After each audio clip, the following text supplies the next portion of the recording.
पोखराको आकाशमा खुल्ला प्याराग्लाइडिङ प्रतियोगिता सुरु। पल शाहलाई पूर्वपक्षका लागि थुनामा पठाउने जिल्ला अदालत नवलपुरको आदेश। राति 9 बजे तनहुँ लगियो। बुटोलमा लखन थापाको शालिग अगाडि केपी ओलीको पुतला दहन। नेपाल आयल निगम महा आर्थिक सङ्कटमा। कविता हत्या प्रकरण 3 साता अघि नै बनेको थियो हत्या योजना। स्थानीय चुनावमा लिङदेनको रणनीति पूर्व पश्चिम हुँदै केन्द्र घेर्ने। रुसी राष्ट्रपति पुटिनमाथि ट्विटरको कारबाही। नेपाल आउँदै मोटिभेशनल स्पिकर विवेक बिन्द्रा टिकट मूल्य 20,000 सम्म।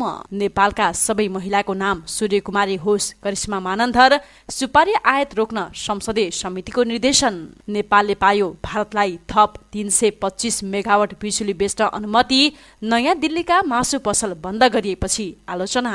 3 महिनामा 35,000 भन्दा बढीले लिए विदेश पढ्न जाने अनुमति। पुटिन परिवारलाई लक्षित गर्दै रुसीमाथि अमेरिकाको नयाँ प्रतिबन्ध। आज 500 रुपैयाँले बढ्यो सुनचाँदीको मूल्य। चाँदीको घट्यो। 3वटा प्रदेशका पहाडी भेगमा चट्याङसहित वर्षाको सम्भावना। 24 घण्टाका लागि चेतावनी। र रुसी सेनाले दोनाबासलाई पूर्ण नियन्त्रणमा लिन खोज्दैछ युक्रेन। दर्शकबिन नमस्कार, इन्फो खबर बुलेटिनमा यहाँलाई स्वागत छ। म गंगा विश्वकर्मा।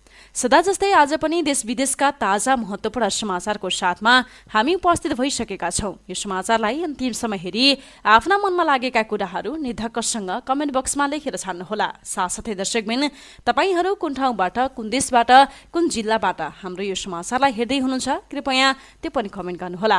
र हाम्रो च्यानल इन्फो खबरलाई सब्स्क्राइब गर्नुभएको छैन भने सत्य तथ्य पूरा जानकारीका लागि सब्स्क्राइब गरी बेल आइकनलाई पनि क्लिक गरिदिनुहोला। अब लागौं समाचारतर्फ।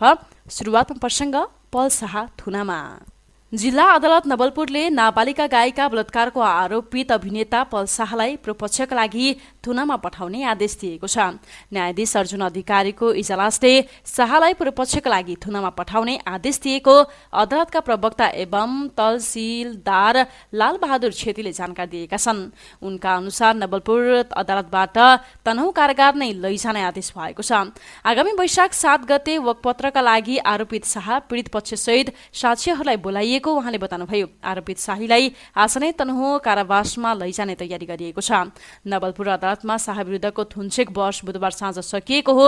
पीडित पक्षबाट अदालतमा 3 जना सरकारी र 2 जना अन्य गरी 5 वकिलले बहस गर्दा शाहको तर्फबाट 9 जनाले बहस गरेका थिए। जिल्ला प्रहरी कार्यालय तनहुँमा हिरासतमा रहेका शाहलाई मंगलबार जिल्ला अदालत नवलपुर लगेर बयान दिएको थियो। पीडित नाबालिकाले आफूमाथि शाहले 1 वर्ष अघि बलात्कार गरेको आरोप लगाउँदै तनहुँ र पूर्वी नवलपरासीमा मुद्दा दर्ता गराएकी थिइन्।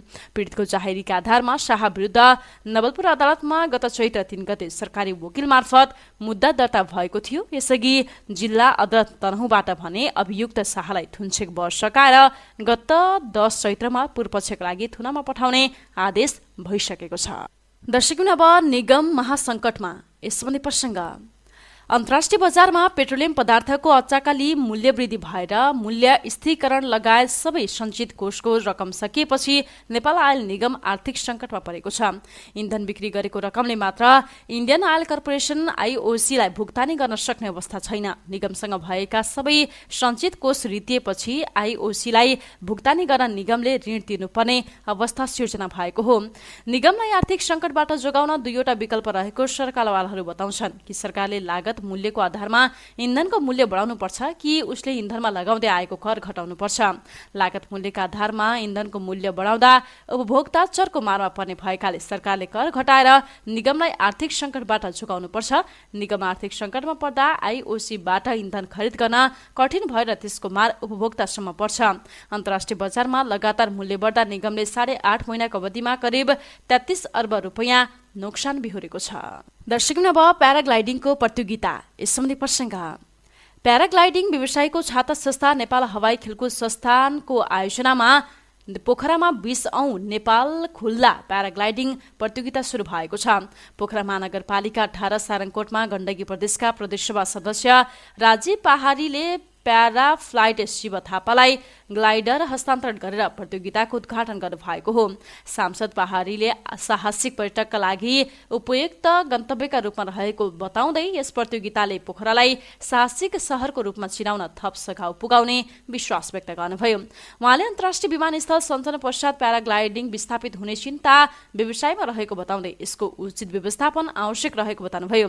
पोखरा पर्यटन परिषदका अध्यक्ष गोपी बहादुर भट्टराईले पोखराको प्राकृतिक सौन्दर्य, हिम श्रृङ्खला र तालको सुन्दरतालाई दृश्यावलोकन गरेर आनन्द लिन सकिने प्याराग्लाइडिङले पोखराको पर्यटन प्रवर्धनमा ठूलो भूमिका खेलेको बताउनुभयो। दर्शकले अब विवेक बिन्द्राको प्रसङ्ग। भारतीय मोटिभेसनल स्पिकर विवेक बिन्द्रा नेपाल आउने भएका छन्। 2 दिने प्रशिक्षण कार्यक्रममा सहभागी हुन उनी वैशाख 9 गते काठमाडौँ आउन लागेका हुन्। जिनियस इन्साइडर र ज्ञानपुञ्ज स्कुल अफ लिडरसिपको आयोजनामा वैशाख 10 गते गोदावरीको सनराइन कन्भेन्सन हलमा बिन्द्राले प्रशिक्षण दिने कार्यक्रम रहेको छ, जसमा सर्वसाधारण र विभिन्न पेशामा कार्यरत व्यक्तिहरूले सहभागिता जनाउन सक्ने आयोजक ज्ञानपुञ्ज स्कुल अफ लिडरसिपका अध्यक्ष हरिप्रसाद डुम्रेले बताउनुभयो। बिन्द्राको नेपाल भ्रमणको प्रमुख उद्देश्य पर्यटन प्रवर्धन र उद्यमशीलता विकास गर्नु रहेको अध्यक्ष डुम्रेको भनाइ छ। उनले कोरोना महामारीबाट सङ्कटग्रस्त बनेको उद्योग व्यवसायको पुनरुत्थान, गहिरो तरलता अभाव, यसका कारण र समाधानमा केन्द्रित भएर प्रशिक्षण दिने कार्यक्रम रहेको आयोजकले बताएको छ। नेपालमा उनको प्रशिक्षणमा सहभागी हुन 8,000 देखि 20,000 रुपैयाँसम्मको टिकट दर तोकिएको अध्यक्ष डुम्रेले बताउनुभयो। कार्यक्रममा उद्यमी व्यवसायी, बैंक तथा वित्तीय संस्था, बीमा कम्पनी, सहकारी स्कुल कलेज, अन्य उद्योग व्यवसायका अध्यक्ष, सञ्चालक एवं उच्च पदस्थ अधिकारीहरूको सहभागिता रहने बताइएको छ। दर्शकवृन्द, अब ओलीको पुतला दहन यस सम्बन्धी प्रसङ्ग। बुटवलमा नेकपा एमालेका अध्यक्ष तथा पूर्व प्रधानमन्त्री केपी शर्मा ओलीको पुतला जलाइएको छ। ओलीले हालै नेपालका प्रथम शहीद लखन थापा मगर नभई बाका वीर हुन् भनी अभिव्यक्ति दिएको विरोधमा नेपाल मगर युवा संघको एक समूहले बुटवलको राजमार्ग चौराहा स्थित लखन थापाको शालिग अगाडि ओलीको पुतला दहन गरेको हो। 2072 सालमा सरकारले लखन थापा मगरलाई नेपालको प्रथम शहीद घोषणा गरेको थियो, तर ओलीले प्रथम शहीद थापा नभएको अभिव्यक्ति दिएर मगर समुदायको अपमान गरेको भन्दै पुतला जलाएको उनीहरूले बताएका छन्। पुतला दहन गर्नु अघि सो समूहले ओली विरुद्ध नाराबाजी पनि गरेको थियो। विरोध सभामा नेपाल मगर संघ लुम्बिनी प्रदेश उपाध्यक्ष धनी आले, रूपन्देही जिल्ला सचिव थर्कबहादुर बाराघरे लगायतले ओलीले आफ्नो अभिव्यक्ति फिर्ता लिई माफी नमागेसम्म चरणबद्ध आन्दोलन गर्ने बताएका छन्। दर्शकवृन्द, अब हत्या योजना यस सम्बन्धी प्रसङ्ग। उदयपुरको बेलका नगरपालिका 3 बुद्ध चोकी 16 वर्षीय कविता सुनुवारको हत्याका आरोपितलाई प्रहरले सार्वजनिक गरेको छ। घरबाट बिहान 4 बजे ट्युसन पढ्न निस्किएकी किशोरीको हत्यामा संलग्न भएको आरोपमा मृतकका सहपाठी सहित 2 जनालाई प्रहरले सार्वजनिक गरेको हो। बेलका नगरपालिका 3 स्थित कोशी जनता माध्यमिक विद्यालय रामपुरको कक्षा 10 मा अध्ययनरत छात्रा कविता सुनुवारको एउटै कक्षामा पढ्ने अति मिलनसार सहपाठीको योजनामा बेलका नगरपालिका 3 डङ्गटोल स्थित बाँसखारीमा हत्या गरिएको थियो।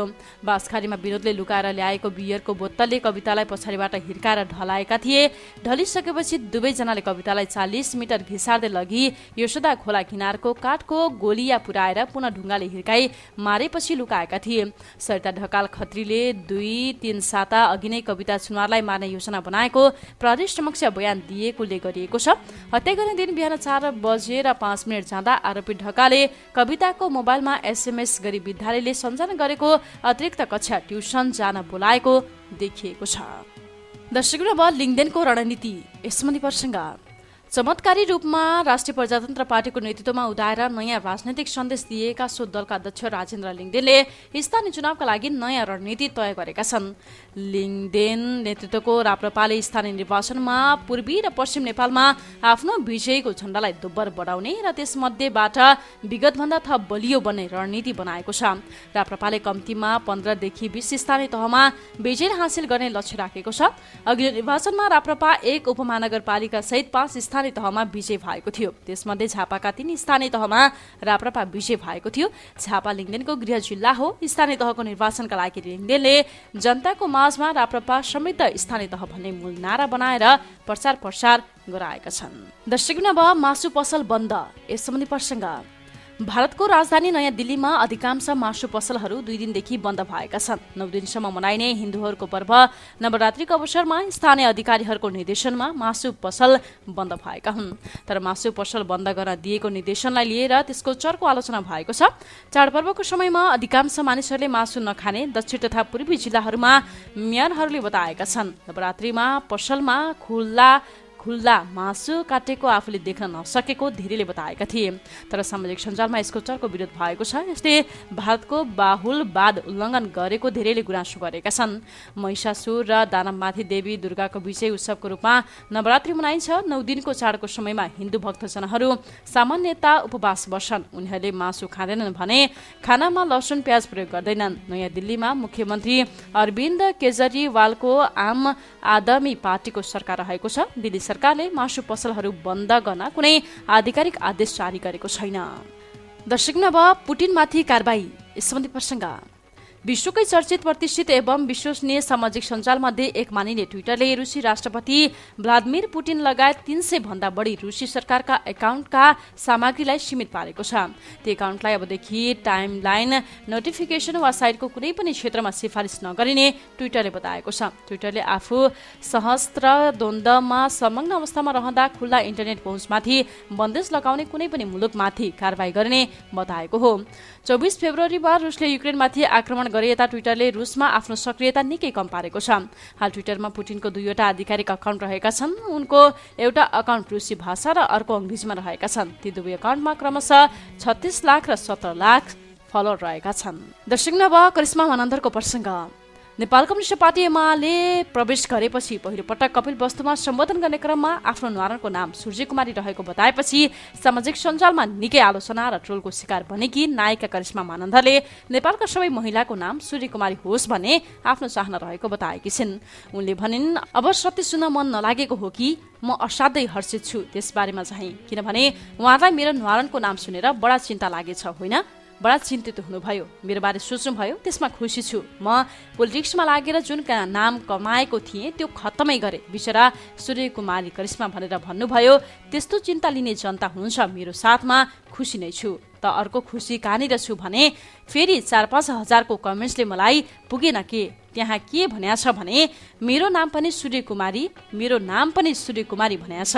म चाहन्छु त्यो 1 करोड कमेन्ट्स हुनुपर्छ, मेरो नाम पनि सूर्यकुमारी भनेर होइन, किनभने 3 करोड जनसङ्ख्यामा आधी जनसङ्ख्या महिलाको पनि त छ नि। भनेपछि हरेक महिला सूर्यकुमारी जस्तै पाओस्, त्यस्तै होस्, अनि मात्रै यो मुलुक अगाडि बढ्छ। दर्शक सुपारी आयातमा रोक सम्बन्धी प्रसङ्ग। मुलुकमा विदेशी मुद्राको सञ्चित घटेर अर्थतन्त्र समस्यामा परिरहेका बेला सरकारले सुपारी आयात खुलाउने निर्णय गरेपछि संसदीय समितिले सुपारी आयात रोक्न निर्देशन दिएको छ। सांसदहरूले सुपारी आयात रोक्न माग गरेपछि उद्योग तथा वाणिज्य र श्रम तथा उपभोक्ता हित समितिले सुपारी आयात इजाजत पत्र नदिन उद्योग वाणिज्य तथा आपूर्ति मन्त्रालयलाई बुधबार निर्देशन दिएको हो। विदेशी विनिमय सञ्चित घटिरहेकाले सुपारी आयात रोक्न निर्देशन दिएको समितिका सभापति विमल प्रसाद श्रीवास्तवले जानकारी दिएका छन्। विदेशी विनिमय सञ्चित गरेर नेपाल राष्ट्र बैंकले अन्य आवश्यक वस्तुको आयातमा समेत कडाई गरिरहेका बेला केही व्यापारी संघको मिलेमतोमा आयात खुल्ला गरिएको थियो। सुपारी भारततर्फ तस्कर हुन्छ, तेस्रो मुलुकबाट सुपारी आयातमा ठूलो परिणाम विदेशी मुद्रा विदेशी नै भएकाले रोक्न निर्देशन दिएको समितिले बताएको छ। दर्शक अब बिजुली बेच्न अनुमति सम्बन्धी प्रसङ्ग। भारतले नेपाललाई 364 मेगावाट विद्युत निर्यातको अनुमति पठाएको छ। विद्युत प्राधिकरणका अनुसार भारतले नेपालको आवेदन अनुसार बुधबार थप विद्युत निर्यातको अनुमति पठाएको हो। यसभन्दा अगाडि भारतले नेपाललाई 39 मेगावाट मात्रै निर्यातको अनुमति प्रदान गरेको थियो। नेपालको प्रधानमन्त्री शेरबहादुर देउवा केही दिन अघि मात्रै भ्रमण भारत सकेर फर्किएका हुन्। उनको भ्रमणमा नेपालले ऊर्जा क्षेत्रमा सहकार्यका लागि द्विपक्षीय प्रतिबद्धता जनाएका छन्। यी प्रतिबद्धताले नेपालमा तत्काल र दीर्घकाल दुई खालका फाइदाहरू हुने बताइएको छ। प्रधानमन्त्रीको भ्रमणको प्रतिफल स्वरूप थप विद्युतीय अनुमति नेपालले पाएको नेपाल विद्युत प्राधिकरणले बताएको छ। प्रधानमन्त्री देउवा भारत भ्रमणका क्रममा भारत प्रधानमन्त्री नरेन्द्र मोदीसँग विद्युतमा द्विपक्षीय फाइदा, बजार माग र दुवै देशको आन्तरिक नियमनलाई सहज बनाएर दुवै देशका ऊर्जा बजारमा उचित पहुँचसँगै दिशात्मक ऊर्जा व्यापार गर्ने विषयमा सहमति भएका थिए। दर्शक अब विदेश पढ्न सम्बन्धी प्रसङ्ग। पछिल्लो 3 महिनामा 35,000 भन्दा बढीले वैदेशिक अध्ययन अनुमति पत्र एनओसी लिएका छन्। वैदेशिक अध्ययन अनुमति पत्र शाखा केशर महलले दिएको जानकारी अनुसार 35,754 जनाले उच्च शिक्षा अध्ययनका लागि एनओसी लिएको शाखा प्रमुख हरिप्रसाद निरौलाले जानकारी दिनुभयो।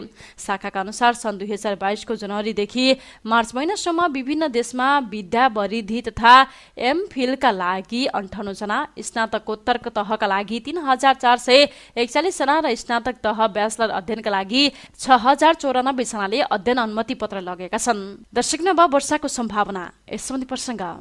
बिहिबार प्रदेश नम्बर 1 को पहाडी भेगका केही स्थान, बागमती र गण्डकी प्रदेशका पहाडी क्षेत्रका 1-2 वा स्थानमा मेघगर्जन चट्याङ सहित हल्का वा क्षणिक वर्षा हुने सम्भावना देखिएको छ। बिहिबार बिहान पहाडी भेगमा आंशिक बदली र देशका बाँकी स्थानमा मौसम सामान्यतः सफा रहेकोमा मौसम पूर्वानुमान महाशाखाले बताएको छ।